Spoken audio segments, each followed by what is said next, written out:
امیر معاویہ رضی اللہ تعالیٰ عنہ خلافت دے.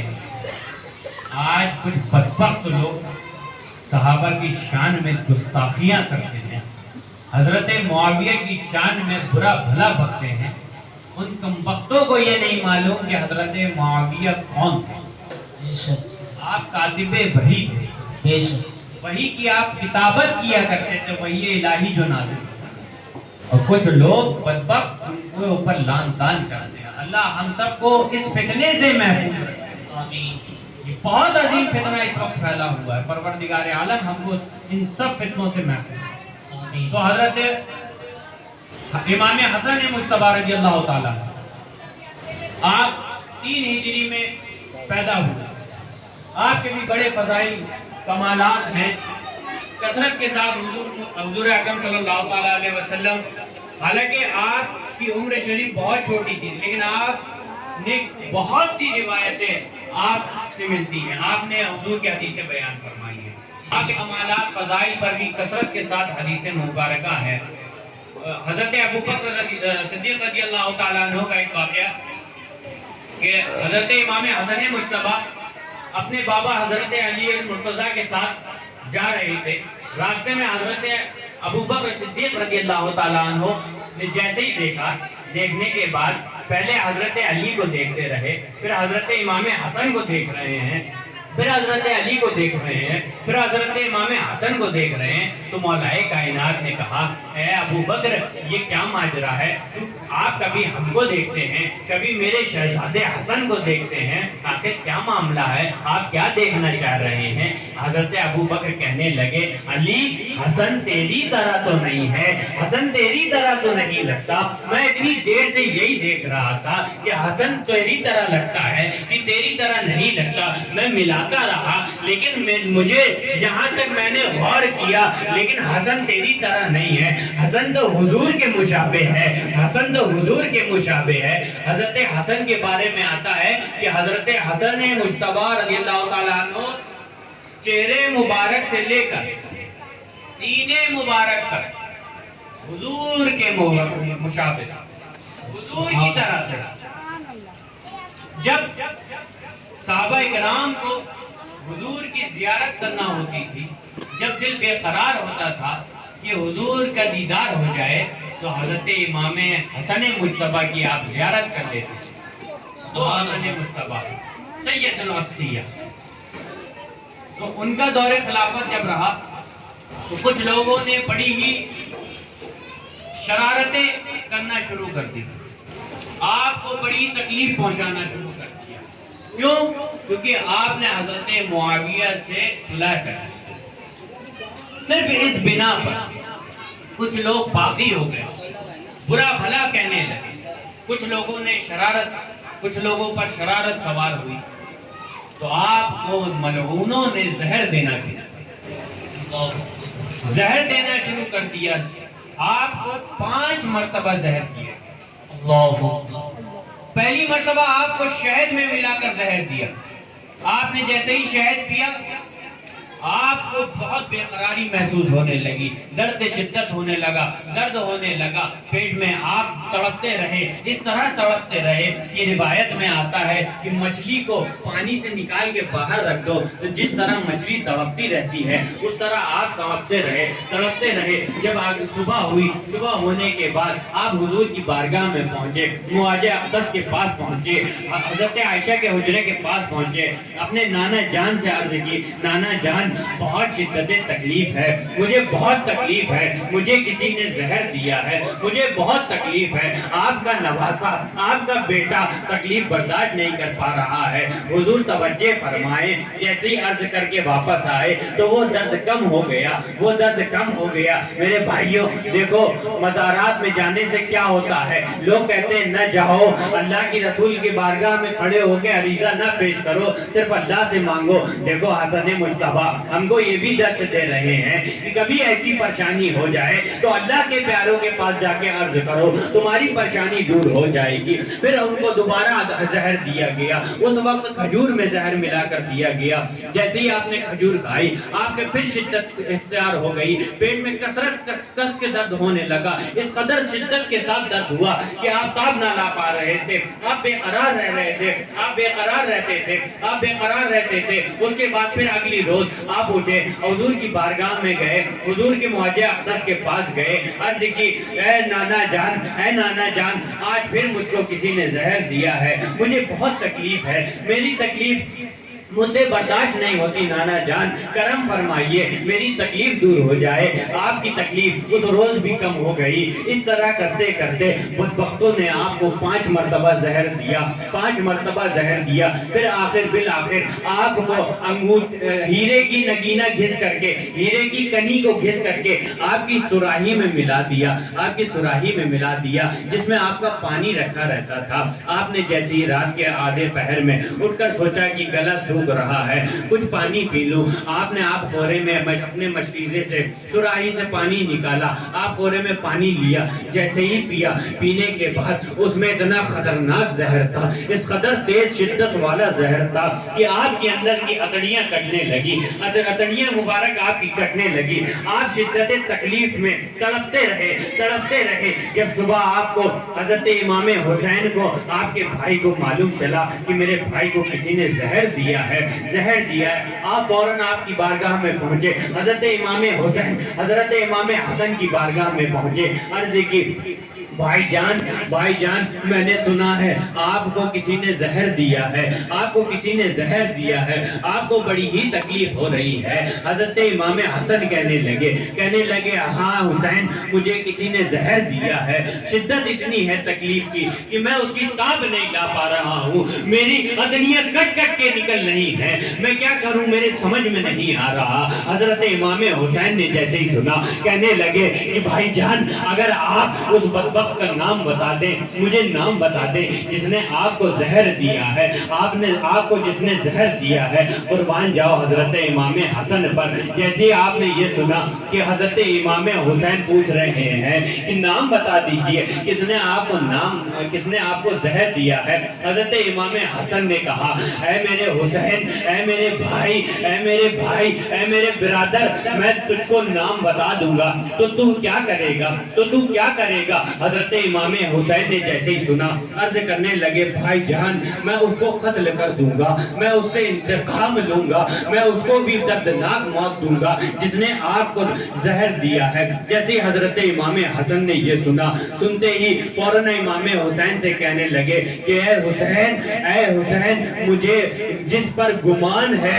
اگر وہ واقعی اس نے مجھے زہر دیا ہے تو اللہ بہتر انتقام لینے والا ہے، وہ بہتر انتقام لینے والا ہے، وہ اچھا انتقام لے لے گا، اس کو چھوڑ دو اور مان لو اگر میں نے جس کا نام لیا، جس پر مجھے شک ہے، اگر میں نے اس کا نام تجھے بتا دیا تو اس کو جا کے قتل کر دے گا، اگر اس نے زہر نہ دیا ہوگا تو ایک بے قصور قتل ہو جائے گا۔ میں یہ ہرگز نہیں چاہتا کہ کوئی بے قصور ہمارے نبی کی، ہمارے نانا جان کی امت کا کوئی بے قصور قتل ہو، میں یہ ہرگز گوارا نہیں کروں گا۔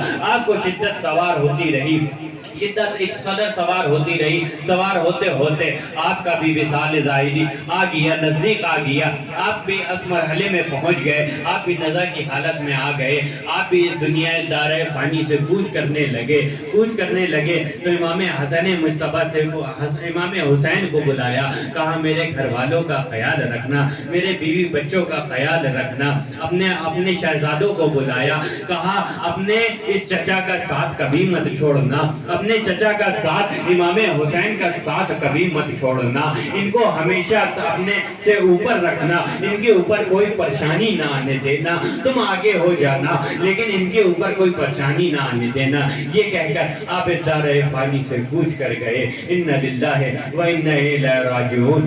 آپ کو آپ کی والدہ کے پہلو میں مسلمانوں کے قبرستان میں جا کر دفن کر دیا، لوگوں نے آپ کو حضرت خاتون جنت کے پہلو میں دفن کر دیا۔ آپ 49 ہجری میں آپ نے وفات پائی۔ اس کے بعد حضرت امیر معاویہ کا دور چلتا رہا، ان کا دور چلتا رہا۔ اس کے بعد حضرت امیر معاویہ جنہوں نے 20 سال خلافت کو انجام دیا، خلافت کو انجام دینے کے بعد آپ پر بھی اللہ کا فیصلہ آ گیا۔ آپ دمشق میں لقوے کی بیماری میں مبتلا ہوئے اور آپ اس دارے فانی سے کوچ کر گئے، آپ انتقال فرما گئے۔ آپ کے انتقال فرمانے کے بعد آپ کا بدبخت بیٹا، آپ کا نالائق بیٹا جو بدکار تھا، جو فاجر تھا، جو نماز نہیں پڑھتا تھا، شراب کو عام کرتا تھا، محرمات کے ساتھ زنا کو عام جانتا تھا، وہ مسند خلافت پہ بیٹھ گیا۔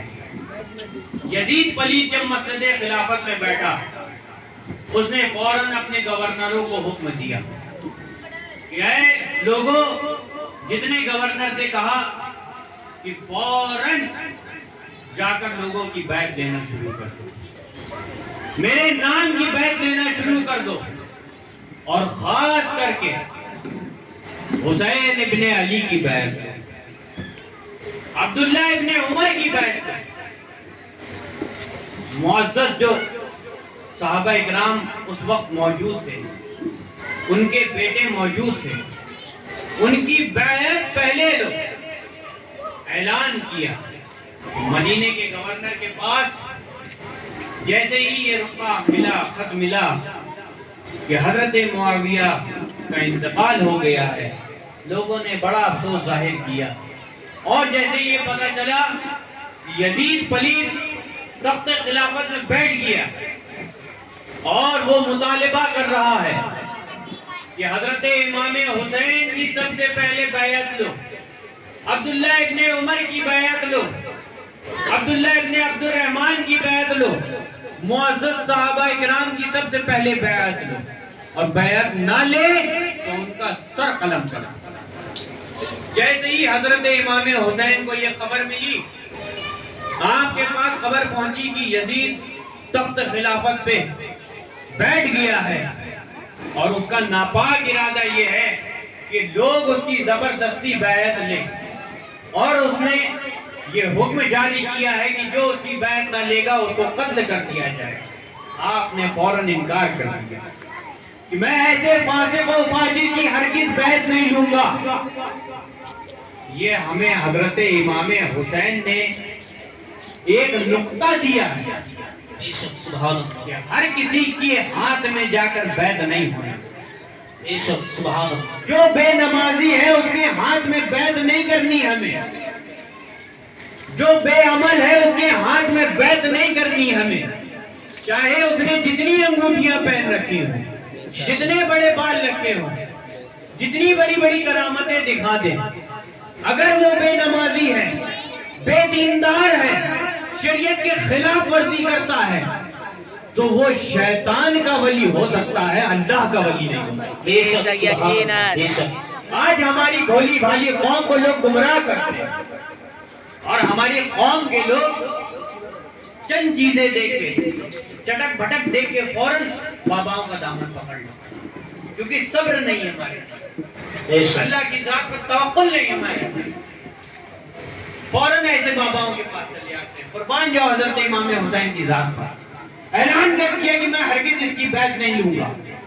یہ کھلے عام شراب پیتا ہے، محرمات کے ساتھ زنا کرنے کو جائز سمجھتا ہے، شریعت کی خلاف ورزیاں کرتا ہے، یہ فاسق ہے، فاجر ہے، میں اس کی ہرگز بیعت نہیں لوں گا۔ جو مدینے کے گورنر تھے وہ محب اہل بیت تھے، اہل بیت ان کو بڑی محبت، سبحان اللہ۔ انہوں نے کہا، عرض کی امام حسین کی بارگاہ میں اور چند صحابہ اکرام معززین کی بارگاہ، آپ کی بارگاہ میں سب پہنچے۔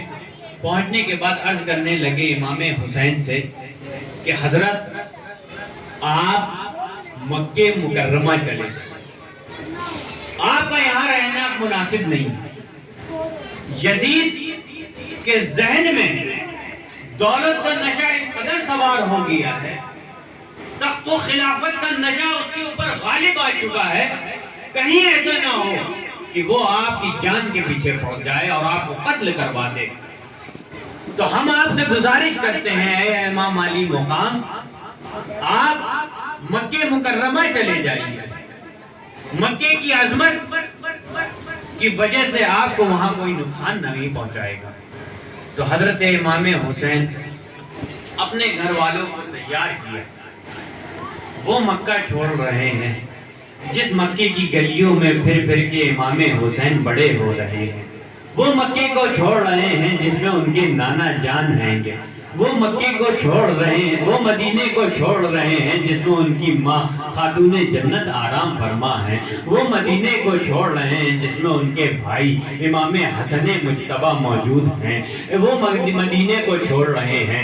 سامان تیار کیا، اپنے گھر والوں کو لیا، اپنے گھر والوں کو لینے کے بعد حضور کی بارگاہ میں پہنچے، حضور کی بارگاہ میں جانے کے بعد حضور سے عرض کرنے لگے، نانا جان آپ کی امت کے لوگوں نے ہمارے اوپر ایسا ظلم کر رہے ہیں کہ ہمیں آپ کا پیارا مدینہ، یہ حسین مدینہ، یہ گنبد خضرا والا مدینہ، یہ نرالا مدینہ جس میں ہم بچپنے سے پل بڑھ کے بڑے ہوئے ہیں، جس میں ہمارا بچپن گزرا ہے، نانا جان یہ وہی مسجد نبوی ہے جس کے منبر پر آپ جلوہ گر رہتے تھے، لیکن آج مجھے یہ چھوڑنا پڑ رہا ہے، مجھے آج یہاں سے جانا پڑ رہا ہے۔ حضرت عباس بھی ساتھ میں ہیں، حضرت قاسم رانا بھی ساتھ میں ہیں، حضرت عنو محمد بھی ساتھ میں ہیں، تمام اہل بیت کے گھرانے والے سب ساتھ میں ہیں، روتے جا رہے ہیں کہ نانا کا وہ مدینہ، وہ پاک مدینہ ہم سے جھوٹ رہا ہے، جس میں ہم نے اپنی پوری زندگی بسر کری ہے، جس میں ہم پل بھر کے بڑے ہوئے ہیں، ہمارے نانا بھی یہاں پر ہیں، ہماری ماں بھی یہاں پر ہیں، لیکن آج اس کو چھوڑنا پڑ رہا ہے۔ اے دوستو، اپنے دل پہ ہاتھ رکھ کے سوچو ذرا، کیا گزرتی ہے اس شخص پر جو اپنا وطن اصلی کسی وجہ سے چھوڑتا ہے، جس پہ اس نے کئی سال گزارے ہو، جس پہ اس نے اپنا بچپنا گزارا ہو، جب وہ اپنا گھر چھوڑتا ہے، اپنا گھر بار چھوڑتا ہے، اپنا شہر چھوڑتا ہے، تو اس کے دل میں کیا گزرتی ہے؟ اس کو ہر چیز یاد آتی ہے، اپنے گھر کی ہر چیز یاد آتی ہے، اپنے شہر کی گلیاں یاد آتی ہیں، اپنے شہر کی ہر ایک ادا پسند آتی ہے، کیونکہ وہ اس وقت وہ شہر کو چھوڑ رہا ہوتا ہے۔ حضرت امام علی مقام حضرت حسین جب مدینہ منورہ کو چھوڑ رہے ہیں تو ان کے دل میں بھی یہی خیالات آ رہے ہیں۔ وہاں سے فارغ ہونے کے بعد آپ اپنی والدہ ماجدہ خاتون جنت کی بارگاہ میں پہنچے، آپ کی مزار اقدس پہ پہنچے، وہاں پر آخری سلام عرض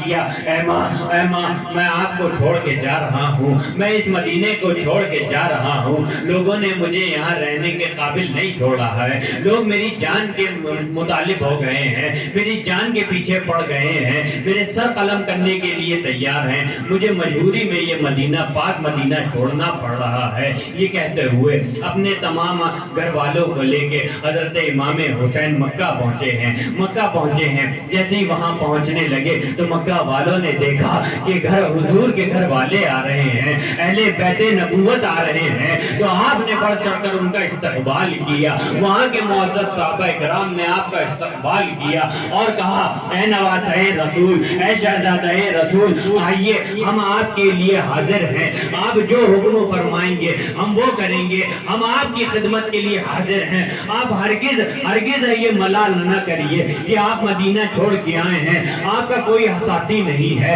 آپ کا کوئی ہمراہ نہیں ہے، آپ دیکھیے گا، آپ دیکھیں گے ہر مرحلے میں آپ کو کوئی پریشانی آئے گی تو آپ سے پہلے ہم آگے آئیں گے۔ انہوں نے آپ کو ہاتھوں ہاتھ لیا، ہاتھوں ہاتھ لینے کے بعد جب طول اتنا بڑھ گیا، شدت اتنی بڑھ گئی، یزید پلید کی شدت اتنی بڑھ گئی، جب اس کو یہ معلوم چلا کہ امام حسین مدینے سے مکہ مکرمہ چلے گئے ہیں، تو اس نے یہ بھی منصوبہ اختیار کر لیا کہ مکے کی حرمت بھی اس کے دماغ میں نہیں آئی، خبیث لعین کے یہ بھی دماغ میں نہیں آیا کہ وہ عظمت والا مکہ کہ جس میں حضور نبی کریم نے بھی لوگوں کو قتل کرنے سے منع فرما دیا تھا، کچھ لوگوں کو بھیج دیا، کچھ شریر لوگوں کو بھیج دیا کہ امام حسین کو قتل کر دینا، امام حسین کو قتل کر دینا۔ اور دوسری طرف امام حسین کے پاس کوفیوں کے خط پہ خط آ رہے تھے، خطوط پہ خطوط آ رہے تھے، اس قدر خطوط آ رہے تھے کہ ایک روایت میں آتا ہے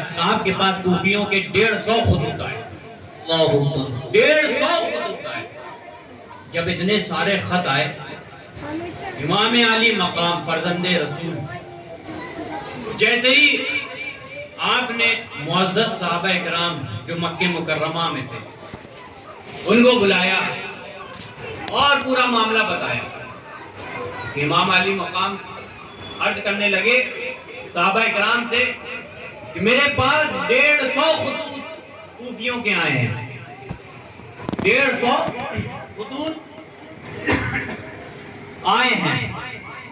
مکہ میں جتنے صحابہ کرام سب کہنے لگے امام علی مقام سے، اے نواسۂ رسول آپ ان کوفیوں پر بھروسہ مت کریے، آپ ان کوفیوں کی باتوں پہ مت آئیے، یہ بد عہدی کرتے ہیں، یہ دھوکہ دیتے ہیں، الکوفی لا یوفی، یہ اپنے وعدے پہ پکے نہیں رہتے۔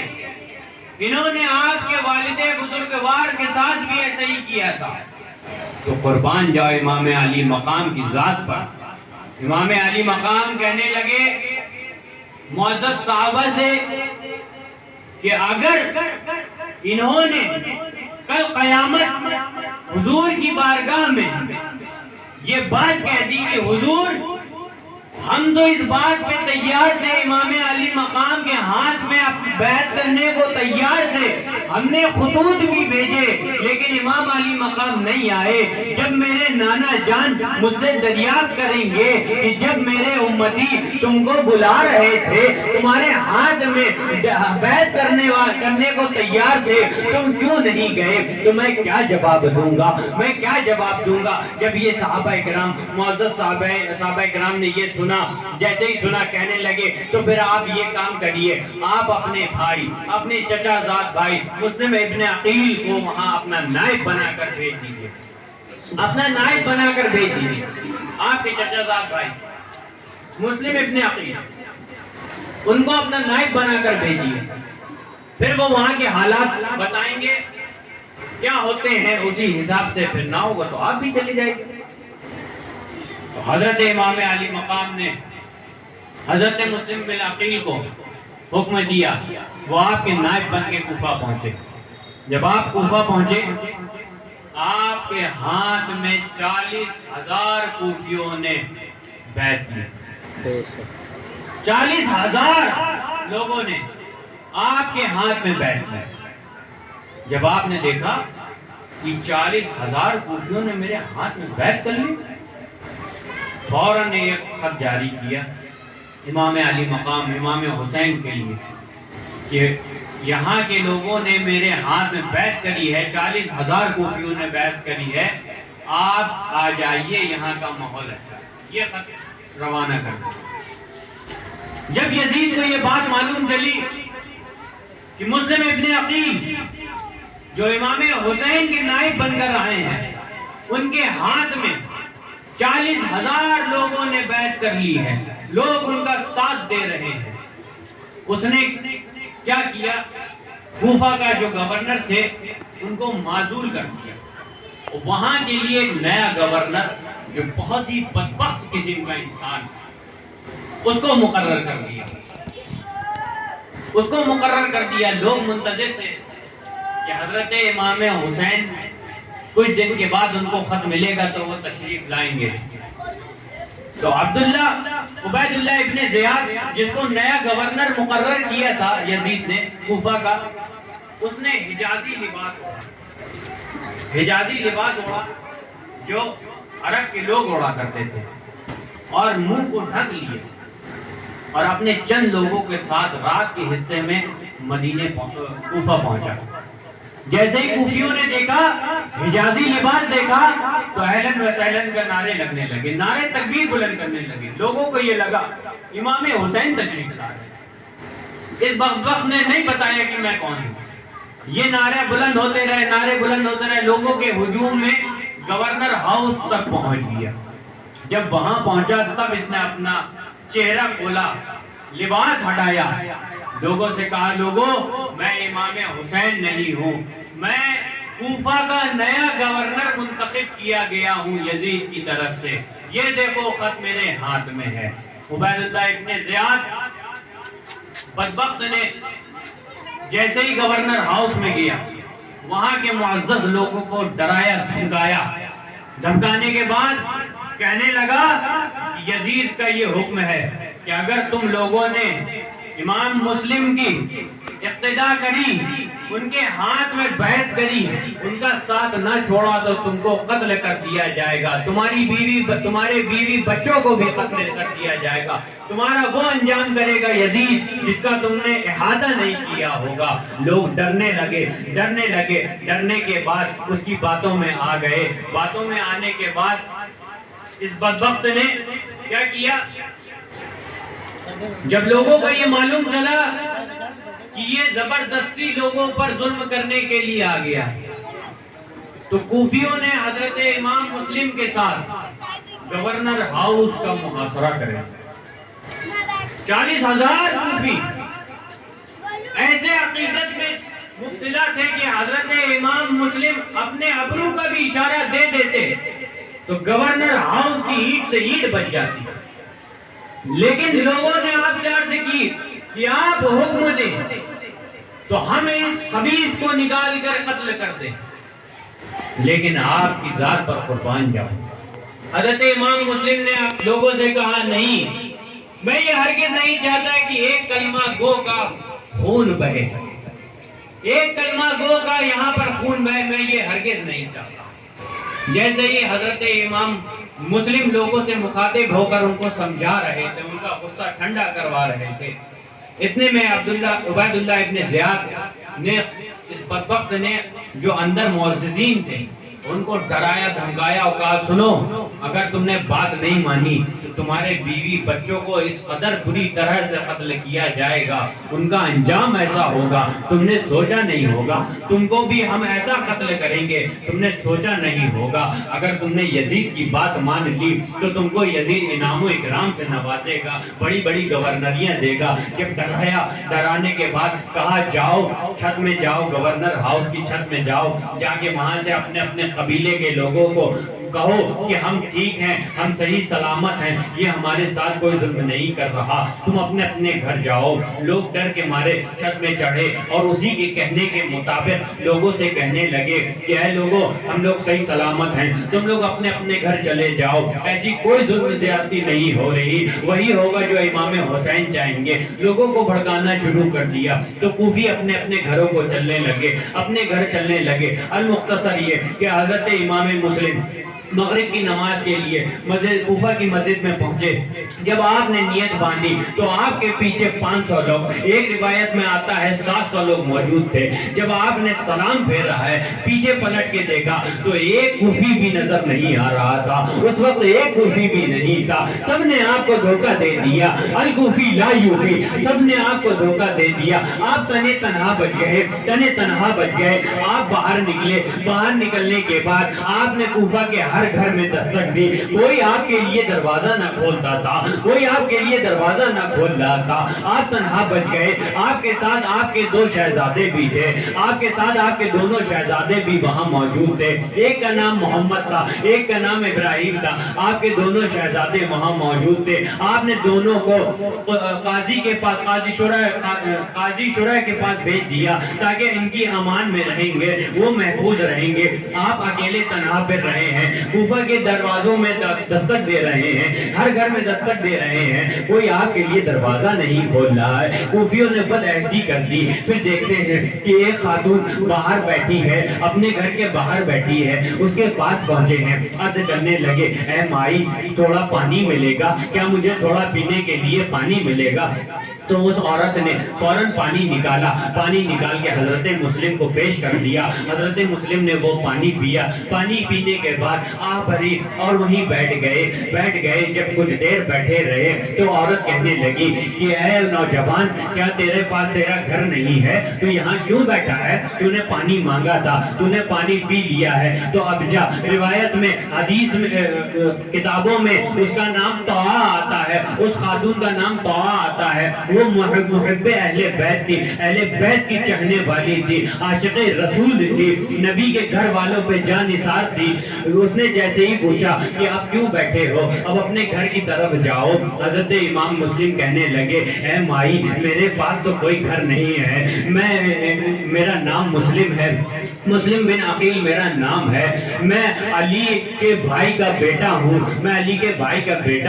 میں بھی نواسۂ رسول ہوں۔ جیسے ہی اس خاتون نے یہ سنا فوراً بے سختہ ہو گئی، کھڑی ہو گئی، کہنے لگی آپ نبی کے گھر والے ہیں، آپ نبی کے خاندان والے ہیں، آپ نے پہلے کیوں نہیں بتایا؟ آپ تو علی کے شہزادے ہیں، آپ میرے گھر میں تشریف لائیے، یہ بھی آپ کا گھر ہے۔ یہ کہہ کر اس نے اپنے گھر میں داخل کر لیا۔ اس کا بدبخت بیٹا جیسے ہی گھر میں داخل ہوا، اس نے دیکھا یہ کون ہے، اپنی ماں سے پوچھا، طاعہ سے پوچھا کہ یہ کون ہے، یہ کون ہے؟ تو اس کی ماں نے کہا ارے یہ شہزادے رسول ہیں، یہ فرزند علی ہیں، یہ امام مسلم ہیں، یہ ہمارے گھر میں آئے ہیں، ہمارے گھر کی تو رونق بدل گئی ہے، ان کی خدمت کرو، ان کو کوئی اپنے گھر میں نہیں گھسڑ رہا، لیکن ہم نے ان کو پناہ دی ہے۔ جیسے ہی اس کو یہ معلوم چلا، وہ اتنا بدبخت آدمی تھا، وہ اتنا بدبخت تھا، اس کو یہ سوار تھا، اس کو یہ معلوم تھا کہ جو حضرت امام مسلم کو پکڑ کے لے کے آئے گا اس کو انعام و اکرام ملیں گے۔ وہ دوسری جگہ آپ نے اپنے بچوں کو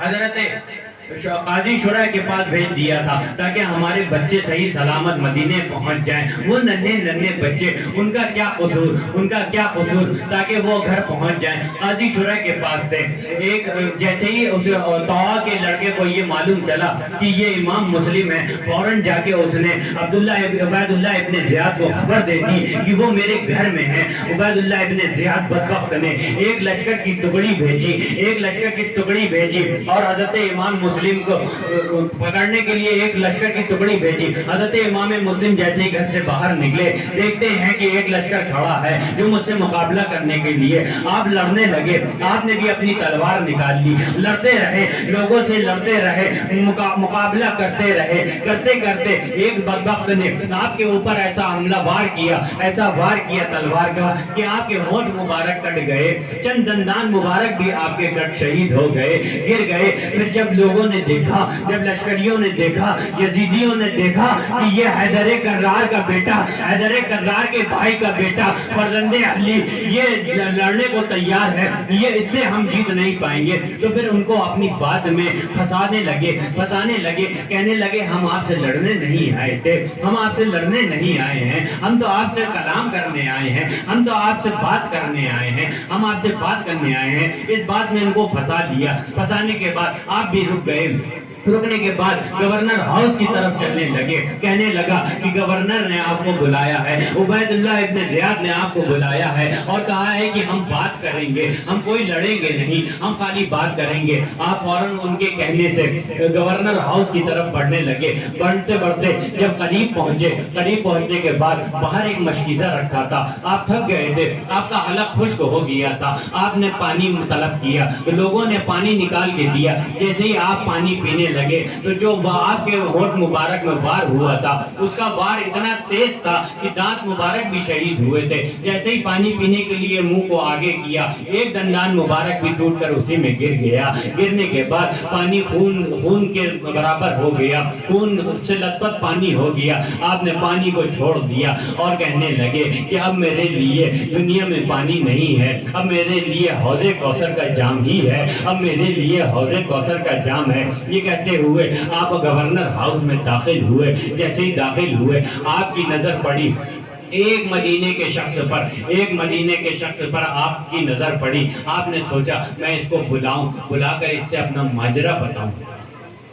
ماجرا بتاؤں، شاید یہ میرا پیغام میرے بھائی امام حسین تک پہنچا دے۔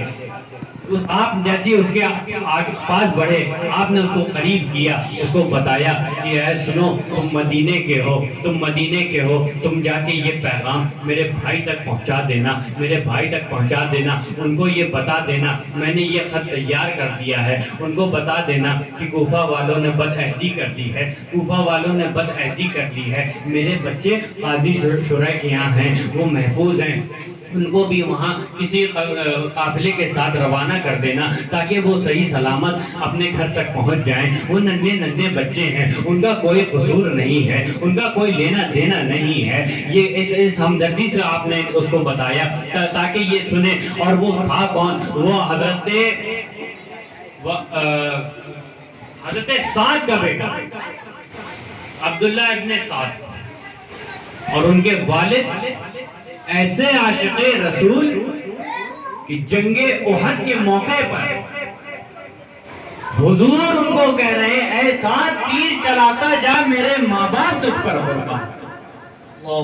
ایسے جانی سعد، میرے پیر و مرشد شعر لکھتے ہیں اے سعد تیر مار، فدا تجھ پہ باپ ماں، قسمت تو دیکھیے ذرا اس جان نثار کی۔ باپ ایسے عاشق رسول کہ حضور پر تیر نہیں آنے دے رہے، جتنے تیر ہیں اپنے اوپر لے رہے ہیں، اور پیچھے سے حضور تمام صحابہ اکرام کا قول کیا تھا، کیا کہتے تھے؟ فدا کا امی و ابی یا رسول اللہ، یہی نہ کہتے تھے کہ میرے ماں باپ حضور آپ پر قربان۔ اور حضرت سعد کی ذات دیکھو، حضور کہہ رہے ہیں اے سعد میرے ماں باپ تجھ پر قربان۔ ایسے عاشق رسول، ان کا بدبخت بیٹا عبداللہ ابن سعد، اس سے جیسے ہی بتایا تو یہ سوچ کے بتایا کہ یہ ہمدردی کرے گا، یہ مدینے کا ہے، یہ ہمدردی کرے گا، لیکن اس بدبخت نے فوراً گورنر کے سامنے، تمام لشکر کے سامنے بلند آواز سے بتا دیا کہ لوگوں یہ مجھے اپنا ہمدرد سمجھ کر اپنا واقعہ بتا رہے ہیں اور کہہ رہے ہیں کہ میرے بچے فلاں جگہ ہیں، میرے بھائی کو خبر دے دینا کہ کوفہ والوں نے بد عہدی کری ہے۔ جیسے ہی آپ نے سنا، حضرت مسلم نے سنا، فوراً آپ کے ہوش اڑ گئے کہ میں جس کو اپنا ہمدرد سمجھ رہا تھا وہی میرا قاتل نکلا، وہی میرا قاتل نکلا۔ ذہن میں یہ بات تو آ رہی ہوگی کہ ایک یہ بدبخت ہے، ایک اس کا والد تھا کہ حضور پر جان نثاری کرتا ہوا شہید ہو گیا، اور ایک یہ بدبخت ہے جو حضور کی آل پر تشدد کر رہا ہے، تکلیفیں پہنچا رہا ہے۔ جیسے عبید اللہ ابن زیاد نے یہ سنا، سننے کے بعد حضرت امام مسلم بن عقیل سے کہا کہ آپ بیعت کریے ورنہ ہم آپ کو قتل کر دیں گے، ہم آپ کو قتل کر دیں گے۔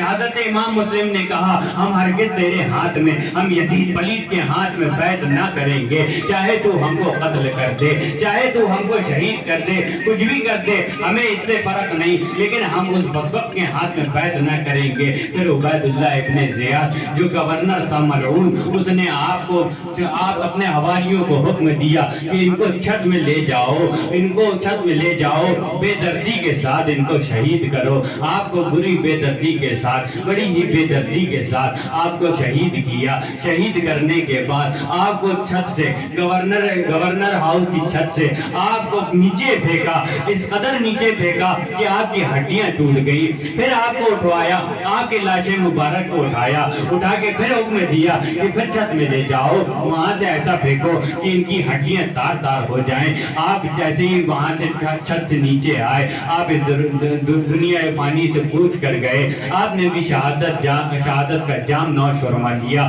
اور حوض کوثر کا جام نوش فرما رہے ہیں۔ حضور کی بارگاہ میں جنت الفردوس میں پہنچ گئے ہیں۔ اب انشاءاللہ کل کے روز میں آگے کا بیان کروں گا۔ ہم تمام حضرات کو یہ سلیقہ سیکھنا چاہیے کہ ہم کو کس طرح محب اہل بیت نے طریقہ سکھایا ہے، ہمارے اندر بھی وہ محبت پیدا ہونا چاہیے کہ اہل بیت نے کس عظیم قربانیاں دی ہیں، تب جا کے ہمارے پاس دین اتنی آسانی سے آیا ہے۔ ہم سوچتے ہیں ہمارے پاس آسانی سے آ گیا ہے، نہیں میرے بھائیوں، کتنے لوگوں نے اس میں قربانیاں دی ہیں، کس طرح تکلیفوں کا سامنا کیا ہے، تب تب جا کے ہمارے تک یہ اتنا آسان دین آیا ہے۔ پروردگار عالم ہم کو صحیح معنوں میں دین کی سمجھ عطا فرمائے۔ وآخر الدعوانا ان الحمدللہ رب العالمین۔ کھڑے ہو جائیے۔